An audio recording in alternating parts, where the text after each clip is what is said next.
Hey guys, I want to talk to you about these 2013 till present Dodge Rams. When I was in the market looking into one, there wasn't a whole lot of info. Because when I was ordering my truck, it was March of 2014, and 13s were recently out, and there just wasn't enough info out there on the internet. And I always wanted to make a little video of these trucks. I'm the guy that owns multiple of these units. This one right here in the video, it has about 81,000 on it. Wonderful truck. It's more or less my truck. I got another 2014 unit with 220 plus on it. Yes, today is August of 2016. I have 220,000 on a 2014 Dodge Ram 3500 Ison transmission. Keyword Ison.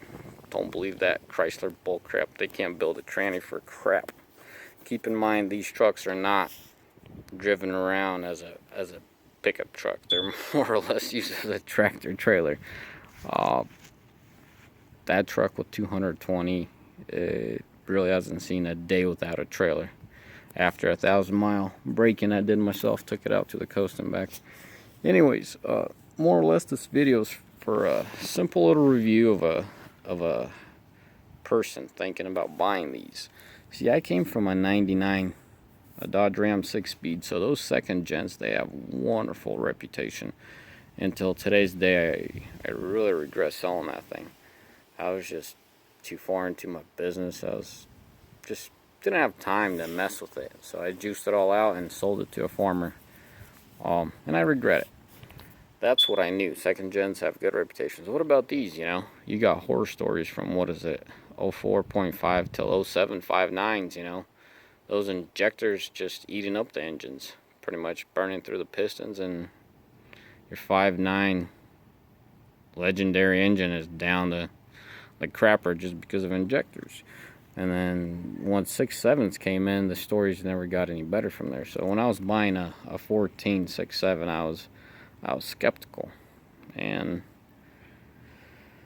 didn't have much info on hand. I mean, I'm out of Spokane, Washington, and there really isn't a whole lot of reliable sources out there. I know I'm not the only guy in Spokane doing hot shot. I started hot shot 7 years ago, but there wasn't guys out there locally that I could talk to specifically about these pickups, how good or how bad they are. So this is the main purpose of this video, is to talk about these trucks. As I said, I have multiple of these units. I have not had a bad story with not a single one of them. I do have 3 crappy stories with dealerships. Just dealerships. That's all I can tell you. Back to these trucks.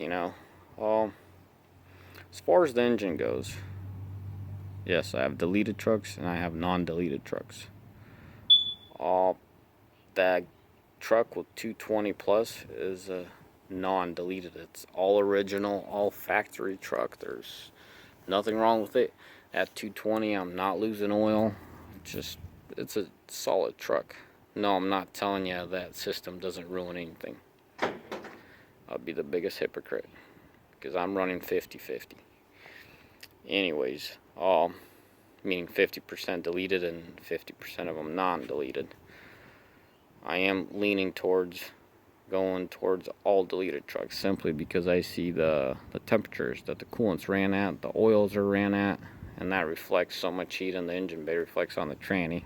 Not a whole lot, but a little. Anywho's, as far as these trucks go, they are solid trucks. I mean solid. Their only weak spot is, Blow Joe just hauling his rear end around, and it just goes back to the emissions crap, getting all plugged up and putting you in limp mode, and it's just a nightmare.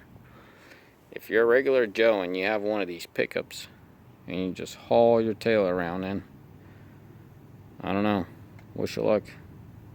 Highly advise hooking a trailer up to it at least once a month and taking it somewhere. Anyhow, as far as the engine goes, solid. As far as the transmission goes, I can't tell you personal experience about the Chrysler trannies. I have a decent friend that has a Chrysler tranny. It's not looking good for him. What is he at? 36,000 miles, and it's not looking good for him already with this tranny. And he doesn't do what I do with my pickup. He does the same line of work, but on a much smaller scale. Well, not much, but he's about 30-40% weight, less abuse than I put my trucks through. And back to that 220 truck with 220,000, there's absolutely nothing wrong with it. That is the transmission. As far as services go, I get a tranny service in every 30 to 50,000, and I'm being honest with you guys. I shoot for 30 to 40, but once these guys hit the road, sometimes it's hard to get them back in an efficient, timely manner.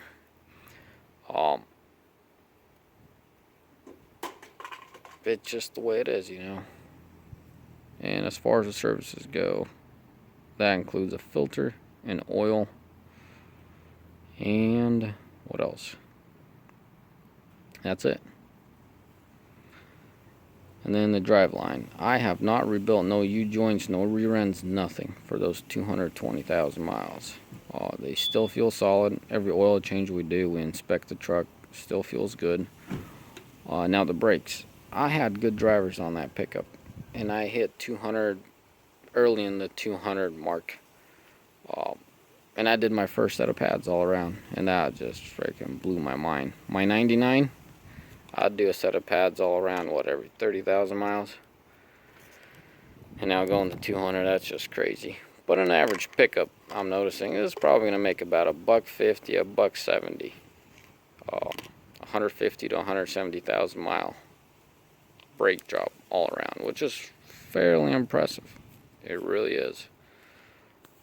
So that goes there. Let me show you a little bit around my truck. Of course, this truck does get used for business. If it wouldn't be for my business, I wouldn't own a truck like this. I came from a low-end to a mid-class family, so a limited does not fit one of those category of people. What can I show you? Shoot, I wish I could zoom out a little bit on this thing. Anyways, just the way my interior looks. Got me my sunroof, my leather. Nice seats, not that bullcrap Laramie, guys. Don't buy Laramie. That's just crap. Bighorn, just a good cloth. It's good stuff. Skip the Laramie, because you'll get some fat rubber armrest piece of crap that pisses me off. I mean, even driving that thing for 5 minutes, it irritates me. Stick with the Bighorn.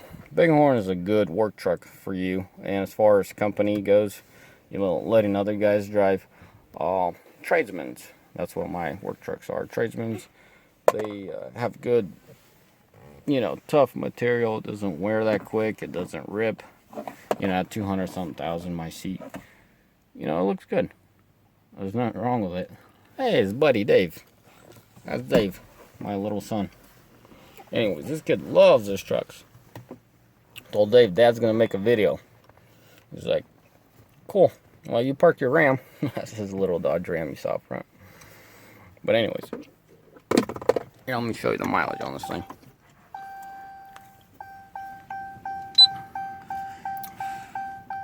$81,365. So yeah, early in the 81,000s. I thought I had a little more, but anyways, yeah, that's how this truck is. You know, I love it. Nothing wrong with it. Couldn't be any more happier. I did get a good deal on it. I went to a local dealer. Had a special order for me. So yeah, there's plenty of room in the back. My kid's booster seat. And then you got this compartment here. Shallow. And you got the deeper one in there. Yes, those are my checkbooks. I gotta pull them out. But anyways, wears really nice. That's the passenger seat. Here, I'll show you the driver's seat. Hey Dave, let's get up, bud. 80 something thousand miles. I mean, you know how leather wears. That's not bad at all. Just a little bit of creasing, but still looks good. I condition my leather probably 3 times a year. I use really good, I think it's really good stuff. I'll show you the bottle. And other times I just wipe it down. Guys, you gotta have your wheel-to-wheel steps. I mean, these trucks are taller and it's hard to get in the back of the bed, and I got the factory fifth wheel and RV hookup deal. It's hard to get in the back of your pickup bed, but this way, with the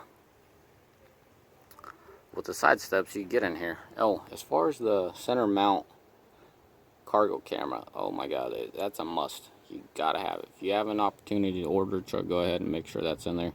It comes with nice LEDs at night. They hit hard and you can perfectly see everything in the back. 16s do have additional lights there in the corner.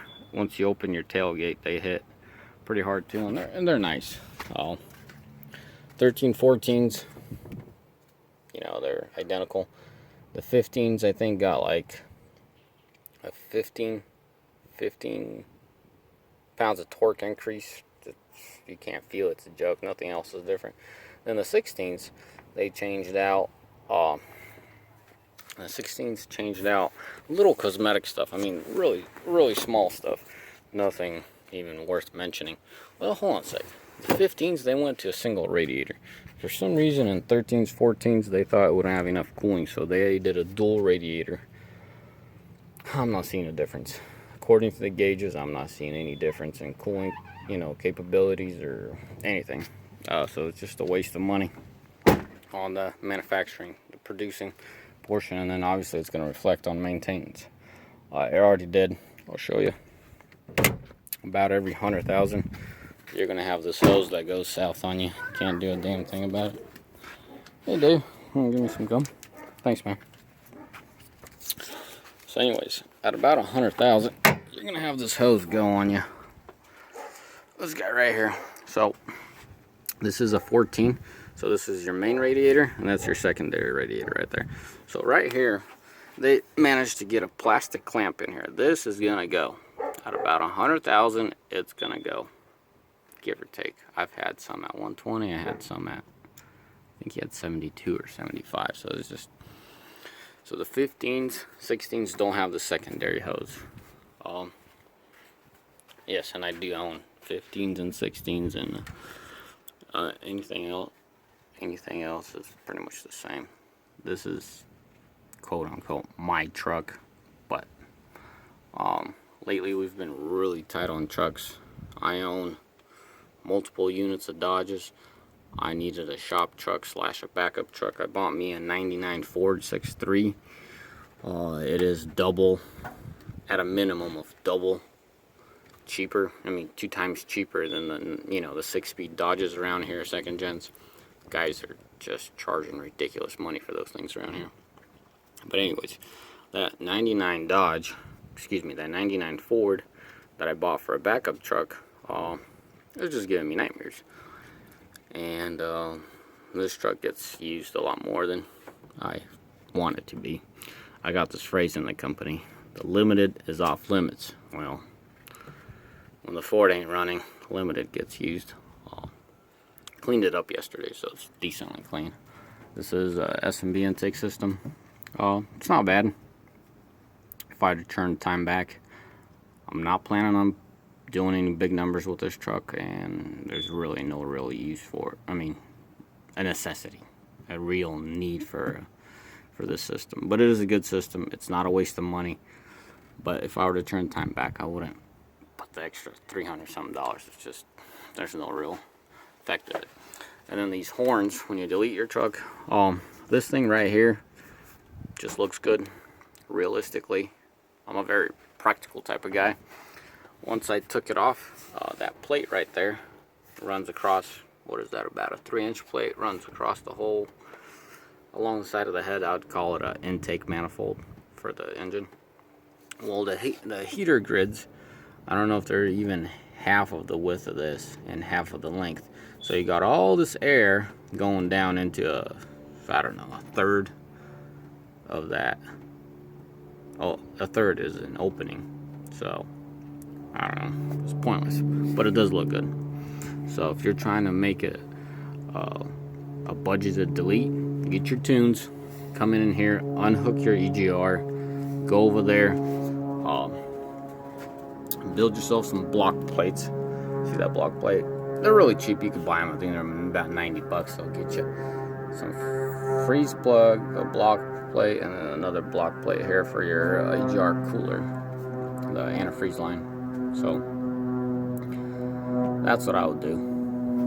So unhook the EGR, block all this off, stick with the stock intake filter. By the way, I change those on my trucks every 20 to 30,000. Depending what season it is. You know, if you're well into the summer, you don't have that much dust. Yes, you don't have that much dust. Keep in mind, my trucks hit the road and they're over the road trucks. They're not, you know, your farm trucks or something.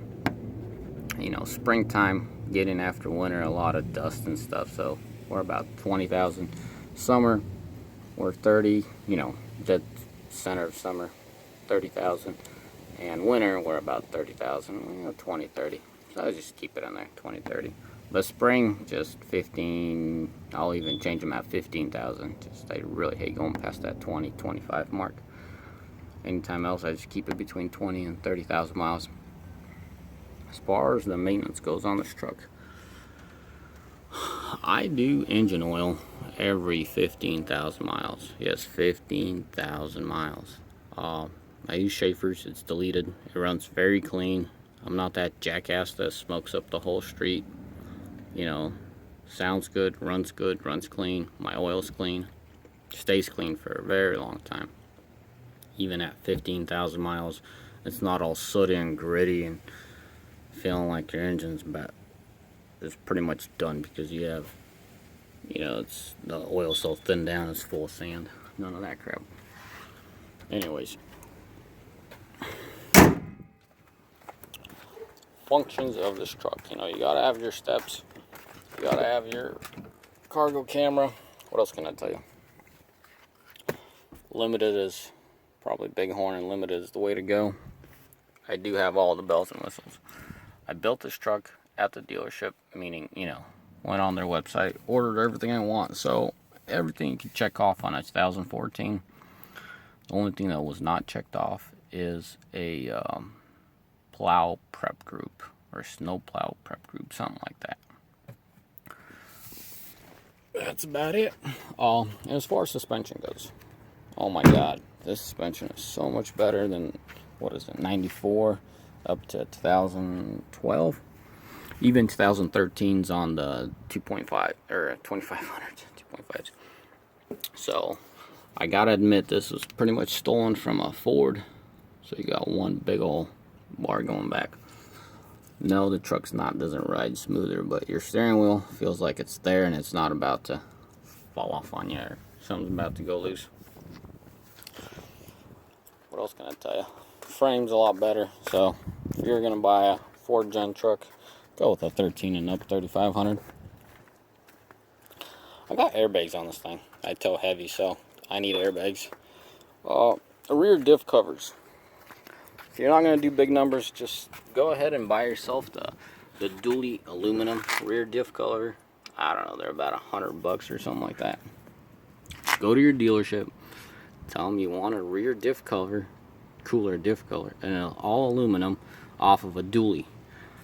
The dealer's smart enough, he'll know what you're talking about. If he's not, do a little bit of research online and get yourself that diff cover. It's a must. We've blown quite a bit rear axle seals. I highly believe it's due to the cooling, because we're always towing these rear ends are 342s, so they do get heated quite a bit. It's a lot of torque. So anyways, that's my story.